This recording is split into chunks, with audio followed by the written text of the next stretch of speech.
Okay, hello, my loves, and welcome to the Yoga Teacher Collaborative live show inside our Facebook group community at the Yoga Teacher Collaborative, and welcome to the podcast version as well if you are listening over on Spotify. If you are listening on Spotify, I would love to invite you to subscribe or follow this podcast. There is an episode every single week to support you as a yoga teacher to grow your business and to expand in your teaching skills as well. If you subscribe, you will never miss an episode. You'll get a little alert. It will be in your podcast section that there is a new episode for you to dive into. So if you are new around here, my name is Laura Green and welcome. I am a yoga teacher. I am based in Hampshire. I live in the New Forest, hence all the trees behind me here. I have been practicing yoga since I was 16. I'm 40 now. I have been teaching yoga for nearly 16 years and love to support yoga teachers through teacher training, through my books, through mentorships, through one-to-one coaching calls, and of course for free through the podcast and our Facebook group. We support you with business skills and teaching skills. And today, it kind of spans both.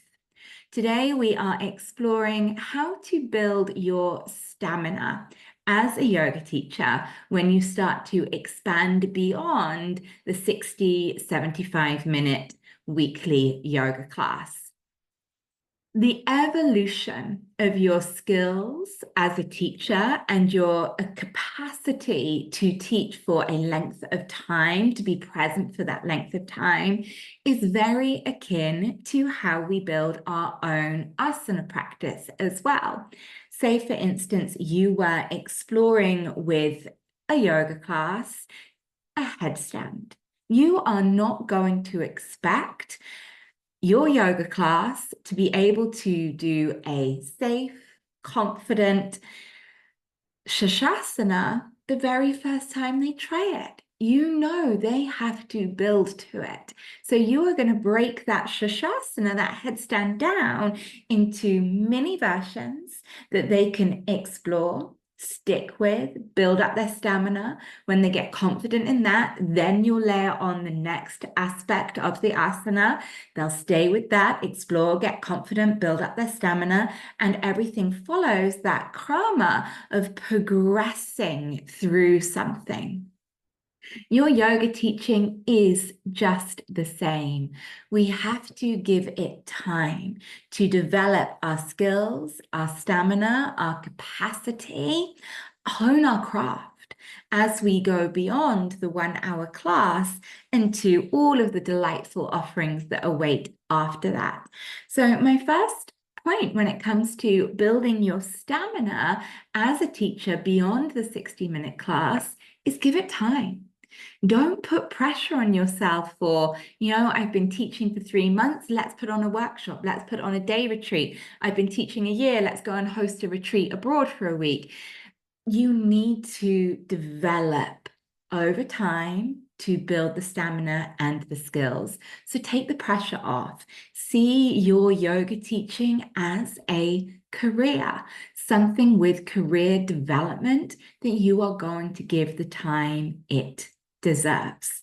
So now coming into the nitty-gritty, I would recommend that after holding classes for a while, at least a year, 18 months, even 2 years, I know I waited 2 years, then put on a workshop. Don't jump straight to holding space for an entire day. Jump to a 2-hour workshop and then a 3-hour workshop. I've spoken about this before. The wonders of just going that next step to a 2-hour workshop or a 3-hour workshop is there's way less costs involved than a day retreat.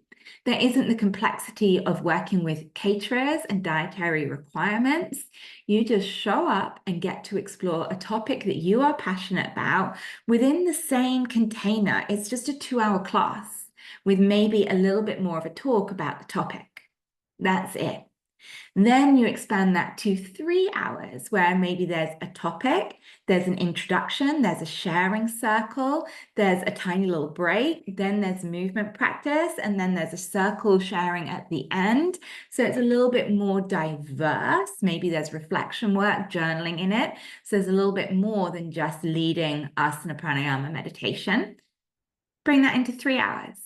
And then after a couple of years, progress to a half-day retreat or a day retreat, which is going to have multiple classes or workshops that you will teach in this one event. The complexity of working with potentially a caterer, managing the logistics of a different venue, the catering, the dietary requirements, the feel of the day. Then from that, you build on to weekend retreats. From that, you build on to retreats abroad. And from that, you might build on to longer containers that promise a set journey, such as a teacher training or, an advanced practice year-long course. So you have to give that time so you grow your skills and experience as you go. Now let's go into that nitty-gritty for those of you that are already there. So you're already, running a workshop, retreat, day retreat, week retreat, and event. It is really common to experience fatigue, tiredness, to feel flat, to feel a crash after you run your first expanded event. I don't think there's any yoga teacher who hasn't ridden that wave. So first of all, if you have run an event, a day retreat, a weekend retreat, and you are on such a high in the run-up because you're excited, nerves as well, and then such a high as you share the day, it went really well, you got lovely feedback, you loved holding that space, you feel alive, you feel at that peak high. And then the next day or the day after, you wake up and your mood is flat, your body aches, you've got a headache, you feel really tired. My common expression is, I feel like I've been run over by a bus. That's common. I'm not going to say normal because there's things we can do about it. I'm very clear when I say something is normal or when I say something is common. Okay? It is common, but it doesn't have to be your normal. Please hear that difference. So it is common for that experience. There is nothing wrong with you. It's not a reflection of your skills. It doesn't mean that you don't have the capacity and energy to do that. It doesn't mean anything went wrong. It doesn't mean anything at all. It's just a common experience that we can overcome by understanding it's common, understanding it's not normal, and working out how we can do about it. So first of all, I want you to split this up into pre-event. I'm just going to say event. That's going to cover day retreat, weekend retreat, workshop, retreat abroad, event. Pre-event, during event, and post-event. We have to think through all those stages. And most people don't think about the pre-event in the stamina. Yes, you think about what are you organizing, what's going in the gift bag, have you confirmed with the caterer? Not that stuff. We're talking about your stamina, your mental health and well-being, your physical health and well-being. Pre-event. What are you doing pre-event? Then during event, what are you doing during event to maintain your stamina and energy? And then, of course, post-event.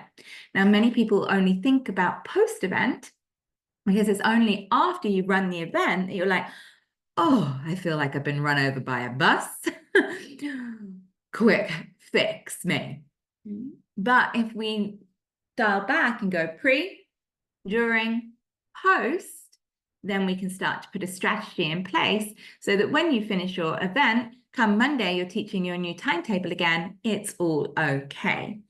And then as well as splitting to pre, during, and post, I want you to consider your energy management in 4 categories. I first read about this a very long time ago, about 15 years ago, in a book I still love called On Form by Jim Loha, and it is about peak performance. He was a coach for tennis players. I think he coached Pete Sampras. Then he worked in a lot of corporate organizations. And prior to that, I think his background was military. I can't quite remember. But his expertise is coaching people through how to maintain peak performance. Yes, we don't like that phrase, but we know what he means. Peak performance by managing your energy as opposed to managing your time. And in that book, he splits your energy that we're managing into 4 categories. And this is going to make complete sense for you. It's nothing you don't already know. So those categories that on form works on peak performance via managing your energy in these categories is physical, mental, emotional, and spiritual. And explaining that often different events, different tasks, different things that we're doing can lead to an energy drain in one or more of those areas: physical, mental, emotional, spiritual.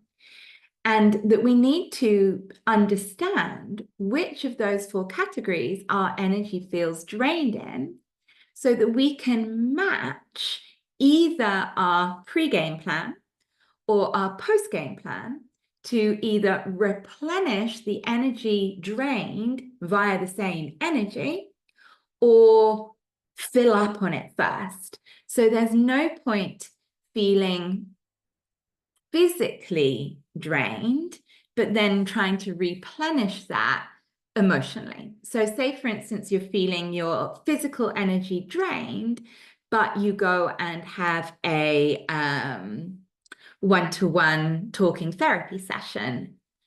That is going to help with your emotional, mental replenishment, but it's not going to replenish you so much physically. Yes, nothing's quite so separated, but I think he has a real point there. Which tank of energy did you drain? And fill that tank with the appropriate fuel that fills that tank, whether you're filling it in advance, or you're overflowing, or replenishing it afterwards. So as we look at pre, during, and post, looking in those 3 sections at the 3 tanks: physical, emotional, mental, spiritual. So let's just be clear on what do we think of those 4 tanks. Physical energy. It can be tiring physically running events. I notice this most on weekend retreats, that I am running around my venue. Well, first of all, packing up the car, unpacking the car, running around the venue, setting up, running around setting tables, clearing tables, laying out yoga rooms. I'm on my feet all day. And sometimes I'll stop and I'll look at my steps and I'll be like, oh, that's a lot of steps and I've not even been on my walk yet today. And then on top of that, you're picking up stuff, picking up bags of 20 bolsters or whatever it might be. And then obviously an asana practice on top of that. So there is a lot of physical energy expenditure. So what replenishes physical energy expenditure for you? It might be a massage. It might be a soak in the bath. It might be getting home, having an early night, or just, lay on the sofa for 2 hours. Let your physical body not do anything. Vipariti Karani, lie with your legs up the wall. Do your own restorative yoga class. Stretch. So what physically replenishes tired muscles for you? I'd still put in physical that often you might have a little bit less sleep when you're running a retreat. I sleep so well, other than when I'm running a week-long retreat, because in a week-long retreat, I am normally working from 7:30 till 9 in the evening, 9:30, and then I get to bed at 10 o'clock. And my brain's like, you haven't thought about all of the following logistical things for the next day. Let's think about that now. And I struggle to sleep on retreat. I know that is the case. I take practices now to support that. But for me, I'm up early and I'm not an up early girl. So it is normal to be physically more tired. So what do you do in the run up to a retreat so that you're not going into it physically tired. Maybe you do normally teach a vinyasa practice, but the week before an event, you teach a more gentle practice. So last week, I was hosting a retreat in Spain. The week before that, my normal yoga classes were, instead of my regular vinyasa dynamic practice, they were gentle somatic yoga. Okay? So that my body hadn't been doing downward facing dogs, planks, chaturangas. It had done something really, really gentle. So I felt physically not tired. Clearly, in the run up to a retreat or an event, get more sleep. Sleep works across all of the energies, doesn't it? Physical, mental, spiritual, emotional. Sleep taps them all. So get more sleep. Be really diligent with yourself. Do you have a set lights out time? I do, like a child. Lights out 10:30. For lights out 10:30, that means I need to be going up to bed at 10. Now, maybe that's your normal. And prior to retreat, maybe you might try and get a little extra sleep. I've got teacher training this weekend. That is a big event to run on a weekend. So I was in bed by 9:45 last night, 45 minutes early, pre-filling the tank. What else could help you pre-fill your physical body tank? A more gentle practice, maybe getting more sleep. How about a pre-retreat physical body treatment? Maybe it's a maintenance trip to the chiropractor. Maybe it's a massage. Maybe it's just a little bit more time walking if that helps you physically. But think pre-retreat, how do I make sure I am not physically tired? And that can involve taking things out of your diary, of course. Try pre-event to have less social commitments in your diary and minimize some of your other work commitments. In my calendar, pre-event, I put time block in. So there'll be one for today. I'll have a time block on my calendar because I've got teacher training tomorrow. That means nothing extra above and beyond normal can go on my calendar today. No coaching calls, no mentorship calls, just my normal teaching schedule. And the rest of the day is time blocked out. It cannot be booked by me or anybody else. I'm a real stickler for time blocks. I'll look ahead in my Google Calendar, look when the events are coming up, and often on both the Thursday and the Friday, I'll go and time block. It's just what I call it. It's just like a day-long meeting that I whack in my calendar. So nothing above and beyond my normal regular commitments can be booked in there. Okay, then physical during an event. Is there any way you can adjust things during an event to be less physically demanding on your body? And I know I'm saying some really simple stuff here, but a simple shift for me was shoes. I run around all day in like little flip-on ballet pumps often. No wonder my feet are exhausted by the end of a event day. Good shoes, trainers, Skechers, support. What does your physical body need during an event? Then post-event, if you're physically tired, what replenishes you physically? Again, it might just be doing nothing. It might be going to sleep. It might be getting a good massage. It might be teaching a practice that week that is more gentle. As I said, prior to my retreat in Spain, I did a gentle somatic class so that my body wasn't tired. This week, post-retreat in Spain, I laid out on my mat when it came to lesson planning, and I thought, if I was going to a yoga class today, what would my body crave? And that is what I taught for the whole week. And it was delicious. It meant that every class I taught was answering what my body craved, and my students loved it as well. So now let's come from physical into mental. So mental energy, that is all the damn thinking. All the thinking. The more organized, repeatable, rinse and repeat you can do, the less thinking, which drains your mental energy, there needs to be.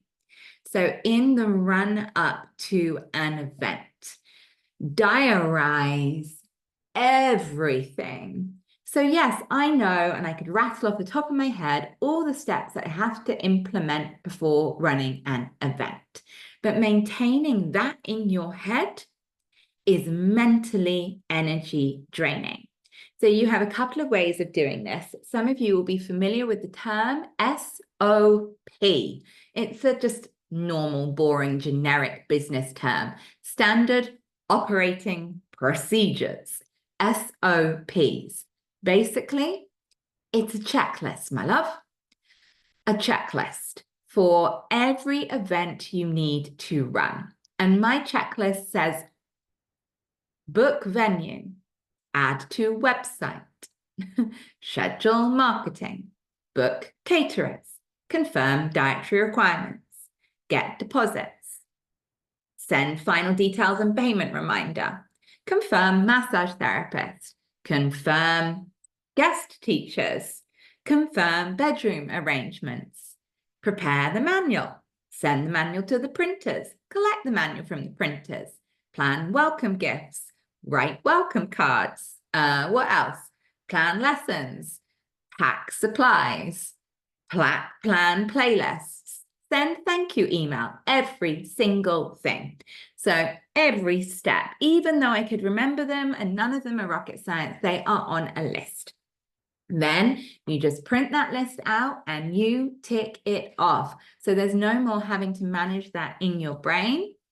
I go one step further because yes, I can print that list off and tick it off, but they all have a different time schedule as to when they need to be done. I run retreats worldwide. You know, I've had 5 worldwide retreats this year. I've got 5 worldwide retreats next year. And the time schedules of running retreats, you know, I am right now confirming venue bookings for 2027. 2 venues booked for 2027. So I can't have that on a tick list. I don't have that tick list out. It's only 2025.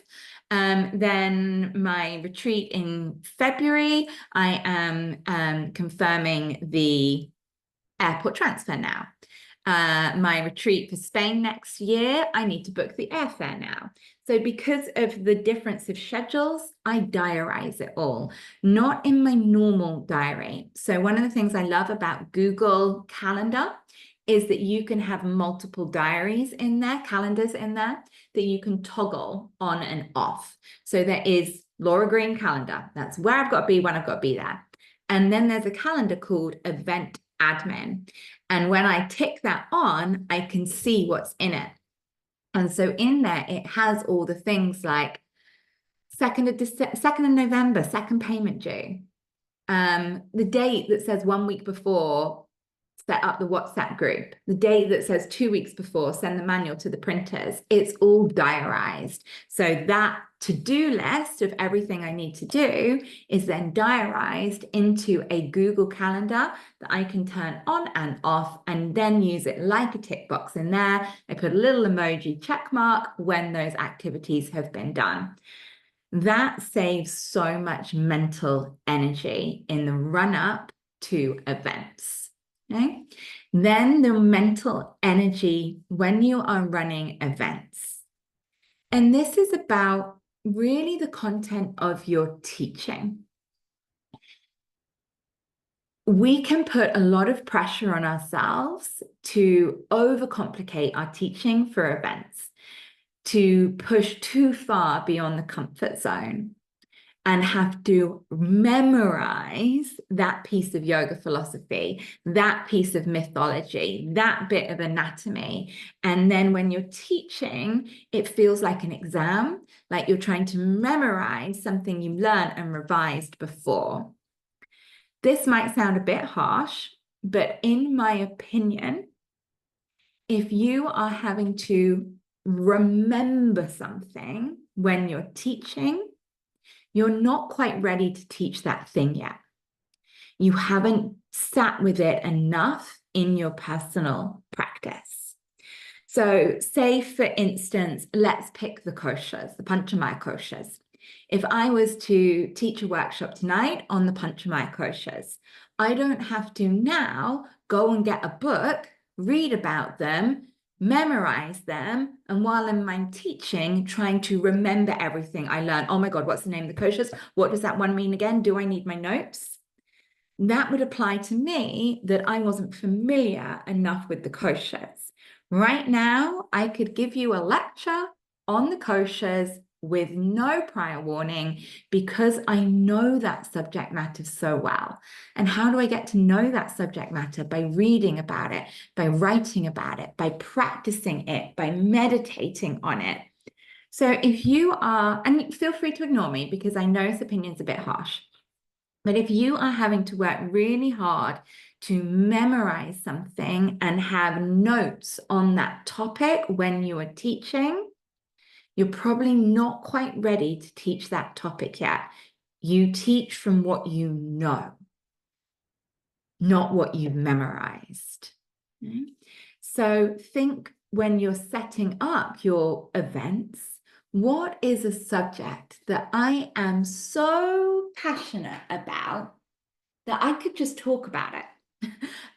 I can't remember those quiz shows. I am not knowledgeable on quiz shows, but I think there's those quiz shows. Is it Mastermind, where they get to choose their specialist topic and then they'll just answer any question on that? What is your specialist topic? And don't sit there and think, I don't have any specialist topics. Yes, you do. But your specialist topic might be so familiar to you and so within your comfort zone that you have presumed that everybody else is as equally familiar with that topic.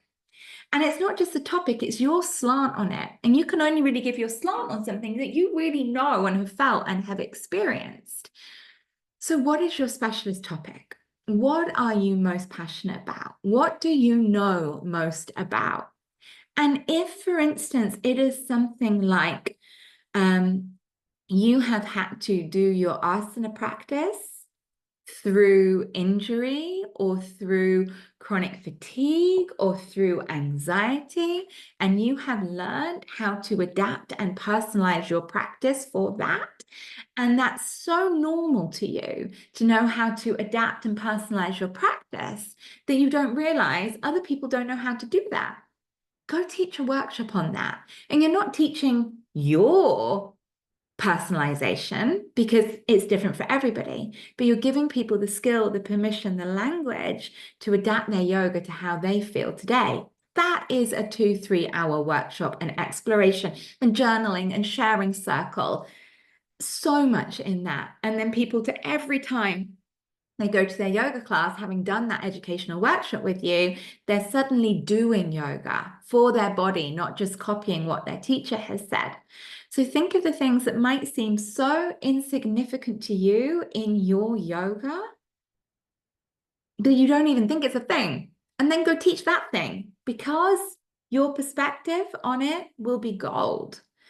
So that is about the mental energy management during an event. Don't stress your brain out by teaching something that you have to work hard to teach. Teach what just flows through you. Okay? And then mental energy management post-event. It's okay to let your brain completely switch off. It might be going for a walk, but when I go for a walk, it actually activates my mind. I am most creative when I walk. So going for a walk after an event isn't actually a good way for me to replenish. Sometimes I need to put my butt on the sofa and watch a rom-com for 2 hours because that rom-com needs to be stimulating enough that my brain is held present and is not rehashing my event, but requiring nothing more from my brain. I don't want to read. I don't really want to talk to a friend. I don't really want to talk to someone. I don't really want to go for a walk. I just want my brain to go for mush. I don't want to meditate. What does it take to replenish your concentration, your mental concentration? For me, I have to not concentrate. But if I don't concentrate, then ideas come in. So it has to be something I don't have to concentrate on, that doesn't leave space for my brain to go and get creative. Okay, so that's physical energy, mental energy, emotional energy, pre, during, and post. I know some people roll their eyes so hard at that expression of holding space, but you know it, and I know it. We hold space for all of the emotions when we are running events. We are fully there for you, especially the longer weekend retreats when they're, or week retreats, week retreats, when there really is time and people do open up to you. One of the big things that really, really helps me with emotional management is reframing that my job is not to fix you. That's pretty much it for me. I just listen. I just listen. I might put a hand on your back, a hand on your shoulder. I might hold your hand, but I just listen. And I take the emotional pressure of having to help off. Just listen. And that can be the biggest emotional gift that we can give to somebody. So pre-event, how do you balance your emotions pre-event? Because you'll have nerves, you'll have all of that. So what helps you sift through your emotions so you're going in as clear as possible? Is it journaling? Is it talking therapy? Is it Reiki or an emotional healing energetic treatment? Did I say journaling already? Probably did. But what helps you to process some of your emotions? Is it talking to a friend? What helps you just go in as open as you can? Then during an event, just take that pressure off. It's never your job to fix someone. Just listen. That is the biggest trick for me. And having 1 to 2 hours ring fenced for you during a week retreat. A day. So I am very, very strict on my bedtime. I like to depart my guests at 9:30 on a retreat. And then I'm still lights out, 10:30. So I like to have that hour of just doing nothing. And I'll often just look at cat videos, talk to my husband, just doing nothing, just emotionally emptying. Do you have a meditation practice that you like? That beautiful one I have is that I imagine I'm sitting in a diamond, and that diamond with all its facets is open, is beautiful, it reflects rainbows, but diamonds are really, really strong as well. Or you might know the violet flame meditation. That's a really good emotional clearing meditation. And then for me, it's post-event. Is the emotional regulation. That's for me, normally having a massage, might be talking to a friend, then it might be going for a walk once I've watched my rom-com, or it might be having a speaking therapy session or an energy management session or a Reiki session, but what is replenishing you emotionally? And then lastly is spiritual. So in Jim Loha's book, he connected spiritual with a sense of purpose. For me, spiritual is my connection to the universe, connection to the yoga, connection to creativity, connection to inspiration. And I can really feel whether I am connected or disconnected by how well my words come through and how much inspiration is coming through in my teaching. For me, spiritual energy is through chanting and meditation and time in nature. And really thinking, what is my purpose? What is the soul of my work? What am I here to do? And having a moment before a retreat, before an event, to really, what is the purpose of this retreat? What am I calling in? And meditate and ask for support. No, this is the soul of this work. This is the soul of this event. I am open to receiving inspiration, guidance. Sit and meditate, have a direct line to something outside of you that gives you inspiration, words, and wisdom. During the event, in my retreats, I go into the yoga room about half an hour before, and the door is closed. I am preparing the space. I'm lighting my incense, I am meditating, I am chanting. When I have had that moment to spiritually connect, after that, I open the door and let my students in. And I'll still let them in like a good 10 minutes before the class, but I just make sure that there's that ring fence time before I teach to open my connection to my spiritual practice. And then after retreat, first of all, deal with the physical body, bath, to wash, bath, water's cleansing. Vegetate my brain with a rom-com. Massage, be with a friend, go into nature for the emotional regulation. And then only after once I've done all of that, I go, okay, you've had 3 days of doing nothing. Let's return to our meditation practice. Let's return to our spiritual practice. Let's open that connection again. Okay. I'm just looking at my notes. I think the only other thing to mention in the pre-event is staying well. Now, I have a strong supplement routine and a strong practice for my immune system. It is not flawless. None of us are. And I'm definitely not here to give supplement or nutritional advice. I suggest you seek a nutritionist about that. But thinking, what suppresses immune system? Alcohol, sugar, poor sleep, bad food, all suppress your immune system. You do not want to be sick when you are running an event. I've had it a couple of times, not very often. It's more been workshops. I've had like a workshop I've had to put in a day retreat where I had to push through about pneumonia, but it's not often. But minimize alcohol, minimize sugar, minimize poor quality food. There was another one. Maximize sleep. Those are the things that keep your immune system working well. Then if on top of that you want to supplement, go ahead. I am running a retreat in India. We're taking nearly 30 people in a month's time.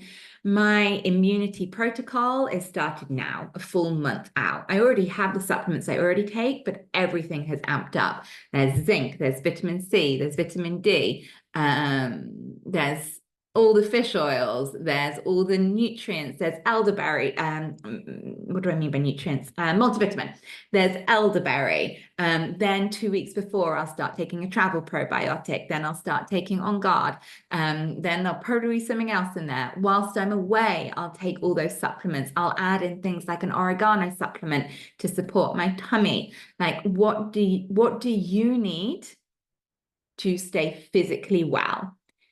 If anything, vitamin D, zinc, high-strength vitamin C. But please speak to a professional. That is not my area of expertise. I work with professionals to have that pre-travel protocol, and especially anything this time of year, the change of season protocol, and I have protocols for looking after my tummy whilst I'm away.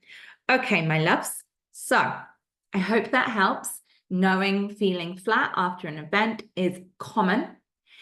It does not have to be your normal, but if you don't want it to be your normal, you have to put a strategy in place. Pre, post, during. Yeah. Physical, mental, emotional, spiritual energy. Look after yourself. Take your immunity seriously. Take your health seriously so you can maximize staying well. I think that was one other thing I wanted to say, but it has gone out my mind. Oh yeah, it was just an analogy that it does get easier. It does get easier. It's like training for a run. I remember when I taught my first 2-hour workshop, I spent an entire week preparing for it. Then I remember when I taught my first weekend, I spent forever preparing it. Every time I have pushed to the next thing, I have over prepared and then been exhausted. But then every time I've done it subsequently, it's been easier. You know, I can teach a 2-hour workshop now without blinking an eye. I can teach a day retreat and feel energized after them. I can teach a weekend retreat, roll into Monday and not notice it. Week retreats still need a little bit more. And like my retreat in India is 10 days. That definitely needs a real plan of pre, during, and post recovery. All right, my lovelies, put a strategy in place so that you are showing up the best for yourself, you're showing up the best for your students, and you're showing up the best for your family and your friends after an event. Because when we have been away hosting a retreat, we come back, we're exhausted. If you live with someone, they then get the bum deal. They get the exhausted you, whereas the on fire you, everyone else got. So take this seriously. Pre, post event, pre, during, post, physical, mental, emotional, spiritual. Get a strategy in place. Might take you a while to work out what works for you. Tweak it and build your stamina, my loves. So I hope that was helpful. Any questions? If anything resonated with you, I love to know, because otherwise I just talk to a screen on my own for like 50 minutes. I could just be talking to the cat. The kitten is here. He did hear it all and slept through it all, but love to know that I'm talking to real humans. So drop me a DM, connect on email, anywhere. Tell me what resonated and share this with a friend, my loves. Bye for now.